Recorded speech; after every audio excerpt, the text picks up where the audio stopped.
आज की बाज़ार को देखते हुए आप तो सब खुश होंगे, मैं भी खुश, सब कुछ, सारा बाज़ार खुश, क्लाइंट खुश और सब जगह हरियाली हरियाली हरियाली देख के बड़ा खुश हुआ। लेकिन मैं थोड़ी परेशानी का समय जब देखने को मिला कि ये जो तेज़ी बनी, क्या ये रियल तेज़ी है? क्या बाज़ार को इतना तेज़ होना चाहिए? क्या ये सही कारण है बाज़ार तेज़ होने का?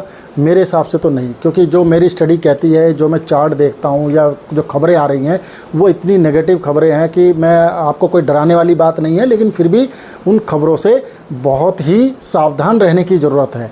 जैसे कि टैरिफ वार, ट्रंप साहब ने जो टैरिफ वार चालू किया है, आपको मैं बता दूं कि चाइना पे तो उन्होंने लगा ही दिया है, लेकिन इंडिया के लिए 2 अप्रैल से वो एक्टिवेट हो जाएगा, इम्पोज हो जाएगा, यानी उस पर लागू हो जाएगा इंडिया पे कि जो भी टैरिफ उन्होंने बढ़ाया है उसके हिसाब से इंपोर्ट पे भी और एक्सपोर्ट पे भी। अब मैं बात करूं कि जब 2 तारीख से 2 अप्रैल से वो चालू होगा तो क्या इफ़ेक्ट आता है हमारे तुरंत बाज़ार के ऊपर, वो तो तभी देखने को मिलेगा। और ट्रंप साहब 2 तारीख को क्या अनाउंस करते हैं कि वो जारी रहेगा जो उन्होंने डिसीजन लिया है, या रोकते हैं, क्या करते हैं, वो तो बाद की बात है। लेकिन मैं आपको बता दूं कि जिसके कारण जो उन्होंने पहले अनाउंसमेंट की कि भाई टैरिफ बढ़ाने घटाने के चक्कर में तो हमारा जो फरवरी का जो आप इंपोर्ट एक्सपोर्ट का डाटा बेहद ख़राब आया है, बेहद ख़राब आया है।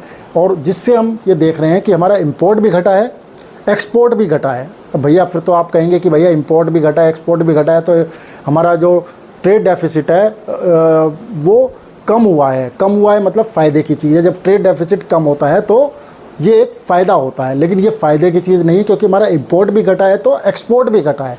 यदि एक्सपोर्ट घट जाता है तो हमारे को काफ़ी बड़ा नुकसान होता है, हमारी कमाई बंद हो जाती है, तथा और साथ में हमारे को डॉलर जो हमारे रिजर्व होता है वो भी कम हो जाता है, क्योंकि हमारे पास डॉलर आएगा नहीं, एक्सपोर्ट नहीं करेंगे तो हमें इंपोर्ट हमने किया है तो इंपोर्ट के अगेंस्ट में हमें डॉलर में पेमेंट करनी पड़ती है। ये एक चीज़ है।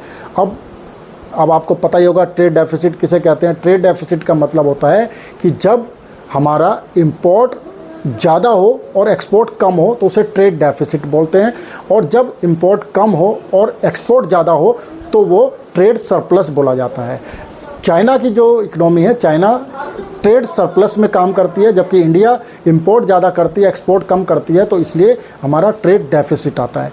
ट्रेड डेफिसिट भी हमारा 14 अरब डॉलर का हुआ है, जो कि पहले पिछले साल फरवरी में 19 अरब डॉलर का था, जो कि कम हुआ है। लेकिन चिंता की बात यह है हमारा इंपोर्ट और एक्सपोर्ट दोनों घटे हैं, और एक्सपोर्ट घटने से हमारी कमाई घटी है, हमारा ट्रेड व्यापार घटा है।